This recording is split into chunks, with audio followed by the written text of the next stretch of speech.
Começa agora o Gospel News. Hoje é quarta-feira, dia 11 de junho de 2025. Eu sou Karen Crisóstomo e nós vamos juntos aqui pela Rede Gospel de televisão e também pelo YouTube, Rede Gospel TV Oficial, com as principais notícias do Brasil e do mundo. Vamos aos destaques de hoje. Julgamento da tentativa de golpe entra na reta final e sentença deve sair no segundo semestre. Flávio Dino aponta para novo orçamento secreto e irrita Congresso Nacional. Ucrânia recebe 1.200 corpos de soldados e Rússia volta a bombardear a região de Kharkiv. Voo inaugural Recife-Madrid apresenta falha técnica e precisa voltar ao aeroporto. E ainda, Brasil vence o Paraguai e se classifica para a próxima Copa do Mundo. Essas e outras notícias do Brasil e do mundo, agora no Gospel News. Boa noite. O julgamento da tentativa de golpe entrou na fase final após o fim dos principais interrogatórios. As defesas dos acusados também devem pedir novas diligências para o caso. O interrogatório marcou a reta final da instrução processual, que é a fase de coleta de provas sobre o caso. Após essa fase, a acusação e defesas podem ter prazo para pedir diligências adicionais. Na sequência, deve ser aberto o período de 15 dias para alegações finais. Com o fim dessa fase, o processo pode ser levado a julgamento na primeira turma do STF. Se houver condenação, os magistrados vão definir a pena de cada um e, em caso de absolvição, o processo é arquivado. Os ministros do Supremo Tribunal Federal avaliam que tudo ocorreu sem novidades e dentro do roteiro esperado, tanto pelos réus quanto pela acusação. Os magistrados avaliam que, apesar das negativas, o fato de os réus terem admitido a análise de uma minuta de documento acaba confirmando a denúncia da Procuradoria-Geral da República. O ex-presidente Jair Bolsonaro disse que analisou uma alternativa para tentar evitar a posse do presidente eleito em 2022. Segundo ele, isso aconteceu depois que o Tribunal Superior Eleitoral negou o recurso do Partido Liberal para anular o segundo turno da eleição de 2022. O Congresso Nacional não está contente com a decisão do ministro Flávio Dino, que apontou para um novo orçamento secreto e uma execução paralela de emendas parlamentares. O Congresso Nacional ensaia uma rebelião após a nova decisão do ministro Flávio Dino, do Supremo Tribunal Federal. A primeira delas deve ser o atraso na votação do novo pacote de medidas que a equipe econômica pretende encaminhar. Houve também uma reação negativa quanto à forma como Flávio Dino acatou os termos de uma petição, que sugere haver emendas de comissão paralelas e um novo orçamento secreto no Ministério da Saúde. Uma segunda forma de exibir a insatisfação é levar a decisão de prisão da deputada federal Carla Zambelli ao plenário da Câmara. A análise pelo plenário desagrada ao STF, que entende que no caso de Zambelli a perda do cargo e prisão é automática. O presidente da Câmara dos Deputados, Hugo Motta, anunciou que a decisão sobre a cassação do mandato da deputada Carla Zambelli será tomada pelo plenário da Casa. Ele afirmou que vai seguir o que pede o regimento da Casa, garantindo o direito à defesa da deputada. O texto da reforma administrativa pode ser fechado com um item que permite o corte proporcional do salário e da jornada de trabalho dos servidores públicos. O grupo de trabalho tem até o dia 14 do próximo mês para apresentar a proposta. O deputado Pedro Paulo pretende incluir um mecanismo que permita o corte proporcional do salário e da jornada de trabalho de servidores públicos. Segundo ele, o pacote será composto por uma PEC e 3 projetos de lei complementares. Em 2021, a PEC emergencial discutida pelo Congresso chegou a incluir uma autorização para o corte de até 25% do salário e da jornada de trabalho de servidores que ganhavam mais de 3 salários mínimos. Mas o Senado retirou esse ponto da proposta. Agora, Pedro Paulo pretende resgatar essa ideia na reforma administrativa. Ele quer também permitir a contratação de temporários no Serviço Público Federal. Além disso, o deputado deverá apresentar uma proposta de regulamentação do teletrabalho, que tem crescido de forma indiscriminada. Adotado largamente na pandemia, o home office foi objeto de impasse com trabalhadores, quando órgãos públicos como o Tesouro Nacional e estatais como a Petrobras decidiram exigir a volta ao presencial durante pelo menos alguns dias por semana. O ativista brasileiro Thiago Ávila e Silva Oliveira será deportado de Israel para o Brasil após passar por uma audiência. O brasileiro foi detido pelo exército israelense na madrugada de segunda-feira após tentar chegar de barco na faixa de Gaza com outras 11 pessoas. O Itamaraty confirmou que o brasileiro estava detido porque se recusou a assinar os documentos de deportação. Dados divulgados hoje pelo Ministério da Justiça e Segurança Pública mostraram que o Brasil registrou um aumento nos casos de violência contra a mulher no ano passado. Foram 1.459 casos, o equivalente a 4 mulheres mortas por dia. Os feminicídios, que haviam apresentado queda no ano anterior, voltaram a crescer e alcançaram o maior número da série histórica. Foram 1.459 casos em 2024.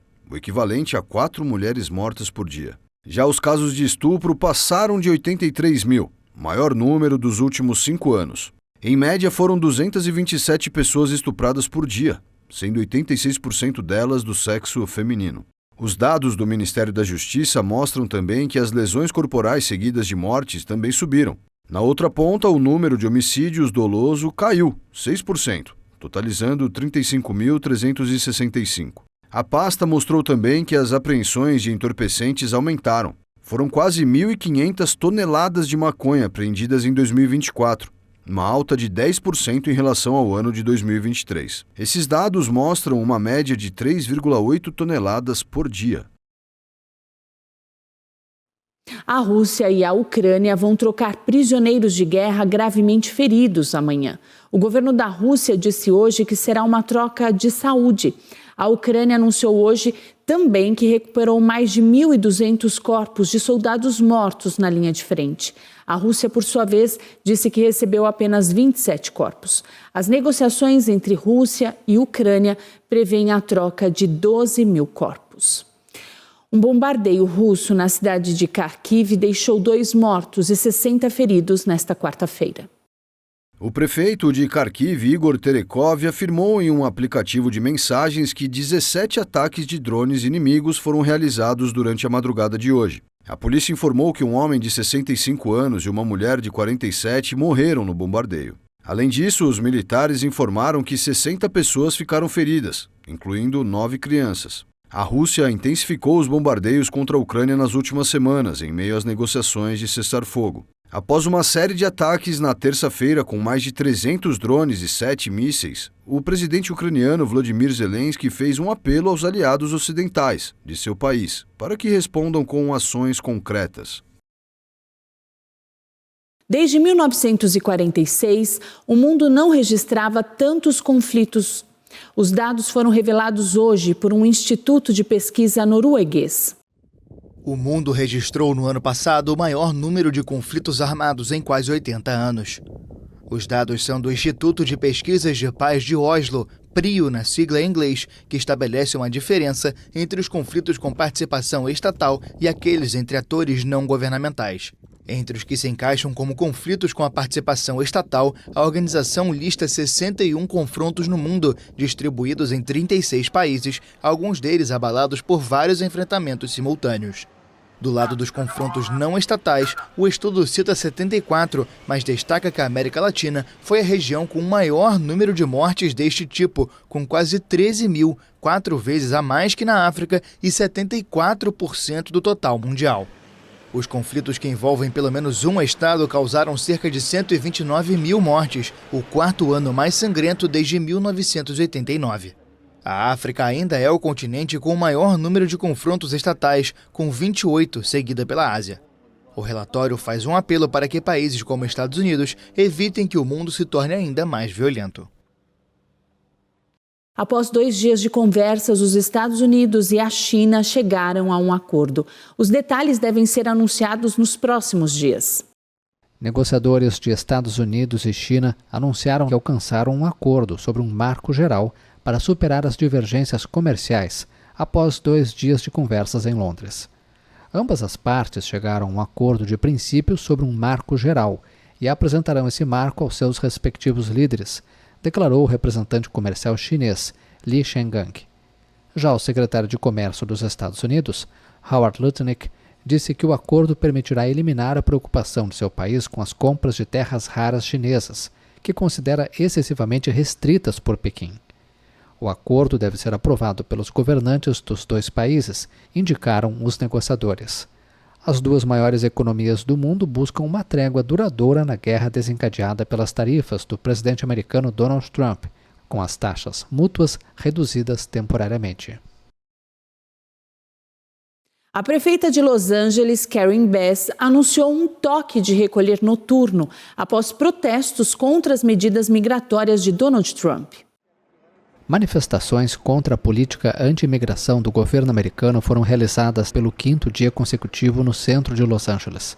A prefeita Karen Bass declarou um toque de recolher noturno no centro de Los Angeles, após os protestos contra as batidas migratórias do presidente Donald Trump. Os protestos, que começaram na última sexta-feira, foram pacíficos em sua maioria, mas houve também distúrbios, que resultaram em lojas e veículos vandalizados.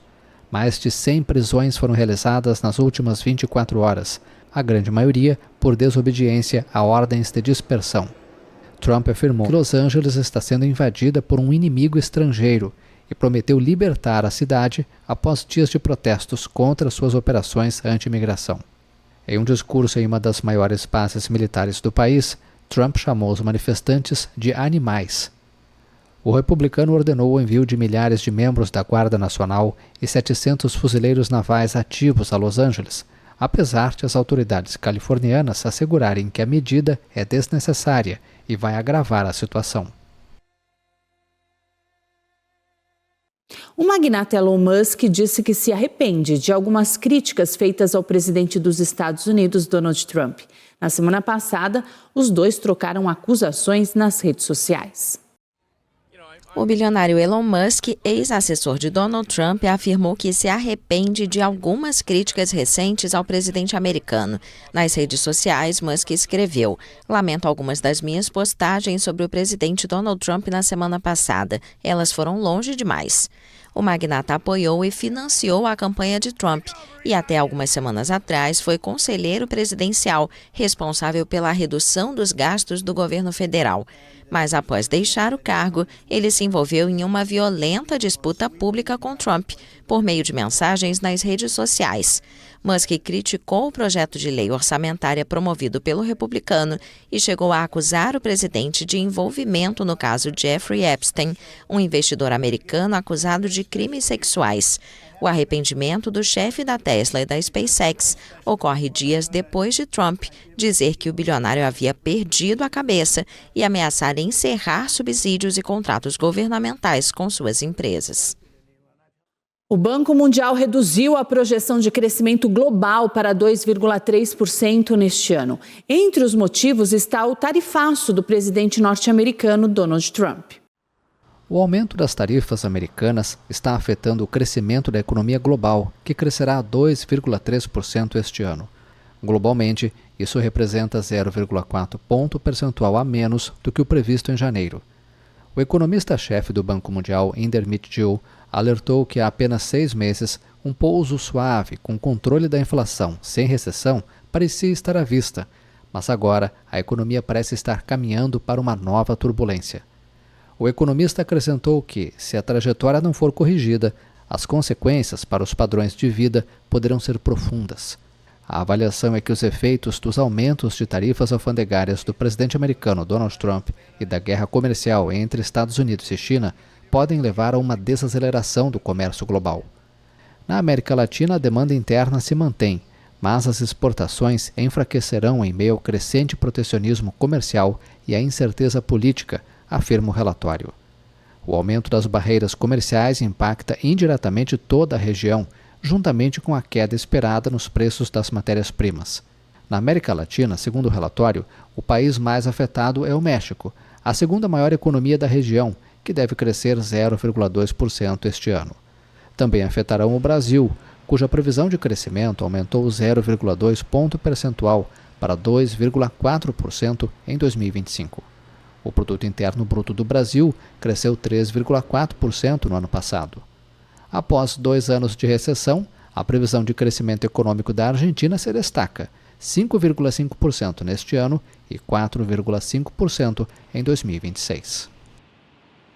O adolescente de 15 anos, suspeito de balear um pré-candidato à presidência da Colômbia, se declarou inocente. O presidente da Colômbia, Gustavo Petro, mencionou a máfia internacional como possível responsável pelo ataque. O adolescente de 15 anos, suspeito de balear o pré-candidato à presidência da Colômbia, Miguel Uribe, se declarou inocente. Também denunciado por porte e fabricação de armas, o menor foi apreendido no sábado, depois de supostamente ferir com 3 tiros o senador de direita durante uma reunião com dezenas de pessoas em um parque de Bogotá. O líder do Partido Centro Democrático, opositor do governo do esquerdista Gustavo Petro, está internado em uma unidade de terapia intensiva e sua condição é estável, mas crítica, segundo o último boletim médico. Ainda são desconhecidas as razões e os autores intelectuais do atentado. O suposto atirador tentou fugir, mas guarda-costas de Uribe o balearam em uma perna e o detiveram. O presidente da Colômbia, Gustavo Petro, mencionou a máfia internacional como possível responsável pelo ataque. Segundo Petro, há indícios muito fortes que chegaram a líderes muito importantes da oposição e do partido governista.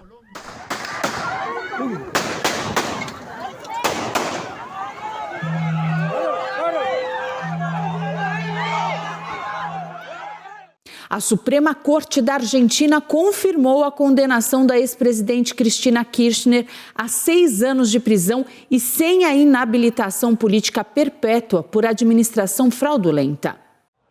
A ex-presidente argentina Cristina Kirchner deverá cumprir uma pena de 6 anos de prisão e ficará inelegível politicamente de forma perpétua, após a Suprema Corte confirmar sua condenação por administração fraudulenta. A ex-presidente, principal opositora do governo ultraliberal de Javier Milei, foi condenada em 2022 por corrupção, por pagamentos superfaturados e concessão de contratos para obras públicas na província de Santa Cruz durante sua presidência. A ex-presidente acusou os procuradores e vários dos juízes de parcialidade no chamado caso Vialidad e apontou que o governo quer torná-la inelegível. A defesa de Kirchner pode solicitar à Justiça o direito de prisão domiciliar, já que a política tem mais de 70 anos. Caso seja concedida, ela poderá cumprir a pena em Buenos Aires ou em Santa Cruz, onde tem residência. Kirchner, presidente do Partido Justicialista, havia anunciado na semana passada que concorreria a uma vaga como deputada pela província de Buenos Aires. Se vencesse, obteria foro privilegiado. A decisão da Corte agora a exclui de qualquer cargo eletivo e obriga a oposição a repensar sua estratégia eleitoral diante das eleições legislativas nacionais de meio de mandato, que ocorrerão em outubro.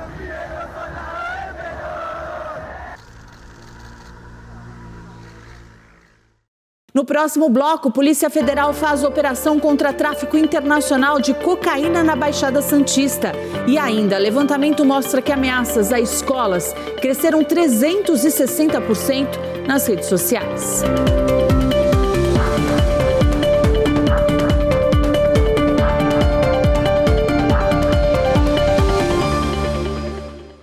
A Polícia Civil de Santa Catarina disse que a empresária Daniela Giz, encontrada morta com um tiro no peito, terminou com o ex-companheiro por ele ser possessivo. O suspeito do crime teria rondado o local de trabalho dela, inclusive no dia do assassinato. A delegada responsável pelo caso também afirmou que eles estavam separados e que poucas pessoas sabiam dessa informação. O caso é tratado como feminicídio seguido de suicídio. Uma mega operação da Polícia do Rio de Janeiro prendeu 12 pessoas e apreendeu 3 fuzis no Complexo de Israel. Manhã de terror nesta terça-feira no Rio de Janeiro. Uma operação conduzida pela Polícia Civil no Complexo de Israel, zona norte da cidade, terminou em um forte tiroteio, forçando a interdição da Avenida Brasil e da Linha Vermelha, que ligam a Zona Oeste e a Baixada Fluminense ao centro, respectivamente. Segundo a Agência Brasil, a troca de tiros também interrompeu a operação do BRT e do trecho entre a Penha e Gramacho, do ramal Saracuruna dos trens da Supervia, além de 50 linhas de ônibus terem seus trajetos alterados. Citando a Federação das Empresas de Mobilidade do Rio, a mídia estatal relatou pelo menos 2 ônibus alvejados e 2 pessoas feridas, um passageiro e um motorista. A operação tinha como objetivo prender e cumprir mandados de busca contra membros da facção criminosa Terceiro Comando Puro. Após 7 meses de investigação, 44 traficantes de drogas foram identificados como alvos, com 12 pessoas detidas e 3 fuzis apreendidos. De acordo com o governo do estado, a organização criminosa, que atua nas comunidades de Vigário Geral, Parada de Lucas, Cidade Alta, Cinco Bocas e Pica-Pau, sob a liderança de Álvaro Malaquias Santa Rosa, o Peixão, impõe seu domínio com o uso de barricadas, drones para monitoramento das forças de segurança, toque de recolher e monopólio de serviços públicos, além de promover intolerância religiosa. As investigações identificaram o grupo responsável pelo monitoramento de viaturas, queima de ônibus e organização de protestos simulados com o objetivo de obstruir o trabalho policial, além de apurada a existência de um núcleo especializado na tentativa de abate de aeronaves policiais, composto por criminosos com armamento pesado e treinamento específico. E a Polícia de São Paulo continua as investigações sobre a morte do empresário Adalberto Amarillo. Ele foi encontrado morto em um buraco próximo ao Autódromo de Interlagos. Falta de lesões no corpo dele levantaram novas suspeitas. A Polícia Civil de São Paulo trabalha com diversas linhas de investigação e não descarta nenhuma hipótese. Mas uma nova possibilidade considerada é a de que Adalberto possa ter sido vítima de um golpe conhecido como mata-leão, uma prática que pode causar a morte por asfixia sem deixar marcas visíveis no corpo. Essa hipótese surgiu justamente porque o corpo do empresário não apresentava lesões externas aparentes. O golpe poderia ter sido aplicado após algum tipo de discussão ocorrida dentro ou nas proximidades do espaço onde ele foi visto pela última vez. Outro ponto que levanta dúvidas é o do depoimento prestado por Rafael Aliste, amigo que acompanhava Adalberto no evento. A veracidade de alguns trechos do relato está sendo questionada e ele deve ser ouvido novamente nos próximos dias. Em nota, a Secretaria da Segurança Pública afirma que o Departamento de Homicídios e Proteção à Pessoa segue com as investigações para esclarecer o caso. A Polícia Federal realizou uma operação na manhã de hoje para desarticular uma quadrilha especializada no tráfico internacional de drogas a partir dos portos brasileiros. Os agentes buscam os envolvidos no transporte de mais de 1,5 toneladas de cocaína em uma embarcação que partiu do litoral paulista e que foi apreendida em Cabo Verde, na África. As investigações mostram que o grupo escondia a droga em compartimentos ocultos e cooptavam os tripulantes para abastecer a Europa e a África. Mais de 300 milhões de reais foram bloqueados. O voo inaugural entre Recife e Madrid, operado pela Azul Linhas Aéreas, precisou retornar ao Aeroporto Internacional dos Guararapes após um problema técnico ser identificado pouco tempo depois da decolagem.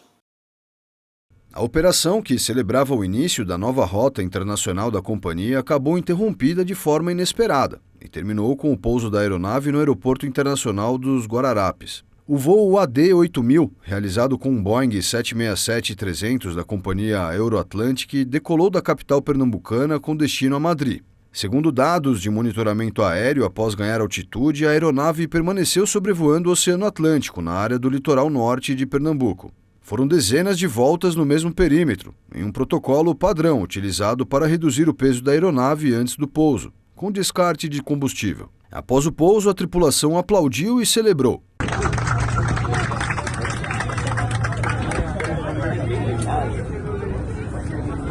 A AENA Brasil, concessionária responsável pela administração do Aeroporto Internacional dos Guararapes, no Recife, confirmou o retorno da aeronave e afirmou que todo o processo transcorreu dentro da normalidade. A Azul declarou ainda que os passageiros receberam assistência. Um levantamento do Fórum Brasileiro de Segurança Pública mostrou que as postagens com ameaças contra escolas nas redes sociais aumentaram 360% entre 2021 e 2025. Segundo a pesquisa, que analisou as principais redes sociais utilizadas pelos brasileiros, houve um crescimento de 360% no número de postagens contendo ameaças a escolas, no período de 4 anos, entre 2021 e 2025. O volume de ameaças tem sido alarmante. Até o dia 21 de maio de 2025, já foram contabilizadas mais de 88 mil menções diretas a ameaças contra alunos, professores e diretores no ambiente digital. Outro dado preocupante é a migração de conteúdo de ódio da Deep Web para a internet comum. Em 2023, 90% dos conteúdos com discurso de ódio estavam restritos à Deep Web. Em 2025, essa proporção caiu para 78%. O estudo indica que mensagens violentas e ameaçadoras que antes circulavam em ambientes mais fechados agora aparecem livremente, sem qualquer tipo de filtro na web tradicional. E mostrou também um aumento drástico na exaltação de agressores. Comentários que elogiam agressores a escolas saltaram de 0,2% em 2011 para 21% em 2025. Os meninos são mais propensos a admitir ter agido ofensivamente no ambiente virtual. 17% assumiram essa postura. A seguir, governo reclassifica Instagram como não recomendado para menores de 16 anos e a classificação do Brasil para a Copa do Mundo de 2026.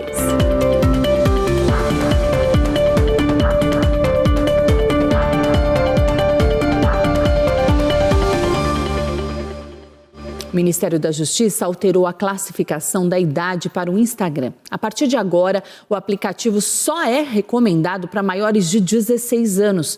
O Ministério diz ter encontrado em uma análise de rotina do aplicativo conteúdos que exigiram classificação indicativa mais elevada, como morte intencional, nudez e erotização.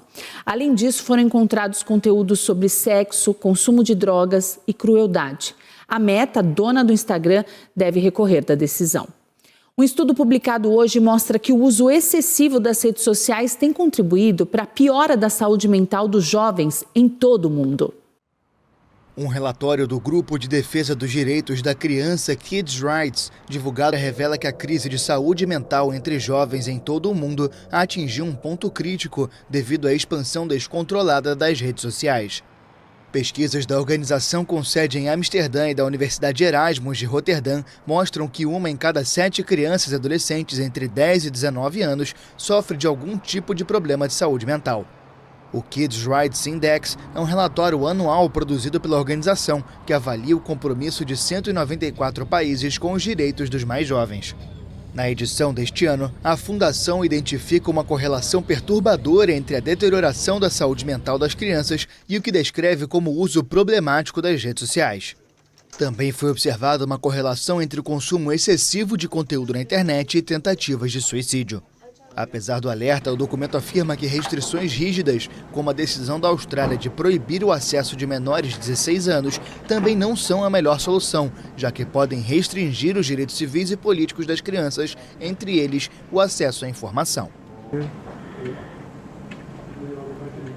A rede científica Atribuição Climática Global alertou hoje sobre o derretimento acelerado da Groenlândia.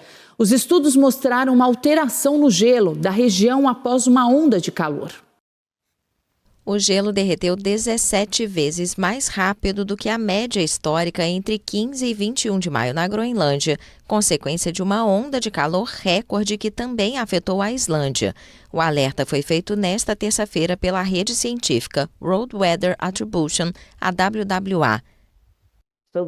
O calor do final de maio aumentou a taxa de derretimento da camada de gelo da Groenlândia, segundo uma análise preliminar, em um fator de 17. Isso significa que a contribuição da camada de gelo da Groenlândia para o aumento do nível do mar é maior do que seria sem essa onda de calor. Mas também, é claro, significa que há mais intrusão de água doce no Atlântico Norte. No leste da Groenlândia, o dia mais quente registrou um aumento da temperatura de 3,9 graus Celsius na comparação com a média do período pré-industrial. Neste estudo, observamos o calor extremo na Islândia e em partes da Groenlândia durante um período de 7 dias no final de maio. E embora uma onda de calor de cerca de 20 graus Celsius possa não parecer um evento extremo, pela experiência da maioria das pessoas ao redor do mundo, é um evento realmente importante para esta parte do mundo. Não apenas para os ecossistemas adaptados ao frio e para as pessoas que vivem lá, mas afeta o mundo inteiro de forma massiva. Na Islândia, a temperatura superou 26 graus Celsius em 15 de maio, algo que nunca havia sido registrado nesta ilha próxima do Ártico. No mês de maio, 94% das estações registraram novos recordes de temperatura, segundo o Instituto Meteorológico local. De acordo com a revista científica Nature, o Ártico aquece 4 vezes mais rápido do que o restante do mundo. Para as comunidades indígenas da Groenlândia, o aumento das temperaturas e o degelo representam uma mudança nas condições tradicionais de caça e afetam as infraestruturas. Brasil venceu o Paraguai 1-0 com gol de Vinícius Júnior e está classificado para a Copa do Mundo de 2026. O Brasil se classificou para a Copa do Mundo de 2026 ao derrotar o Paraguai por 1-0 na terça-feira em São Paulo, pela 16ª rodada das eliminatórias sul-americanas.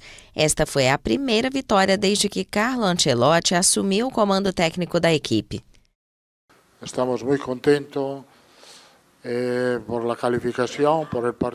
Estamos muito felizes com a classificação, com a partida. Obviamente, temos que trabalhar duro. Temos um ano para ir bem. Foi muito importante fechar a classificação com essas duas partidas. Conseguimos isso com uma boa atuação. Acho que a torcida está feliz. Com uma boa atuação, creio que a torcida está contenta da atuação. A seleção canarinho garantiu a vaga no torneio que vai ser disputado nos Estados Unidos, México e Canadá no ano que vem, graças a um gol de Vinícius Júnior. O Brasil chegou assim aos 25 pontos, garantindo sua vaga na Copa do Mundo e se tornando o segundo país da região a se classificar, atrás da campeã mundial Argentina. 5 dias depois de estrear com um empate em 0-0 contra o Equador, Ancelotti conquistou a primeira vitória com a seleção no primeiro jogo disputado em casa. Gospel News desta quarta-feira fica por aqui. Eu desejo a todos vocês uma ótima noite. Amanhã, a partir das 7, nós estamos de volta com as principais notícias do Brasil e do mundo. E até lá, você fica muito bem informado acessando no YouTube TV Rede Gospel Oficial. Uma boa noite para todos vocês e até amanhã.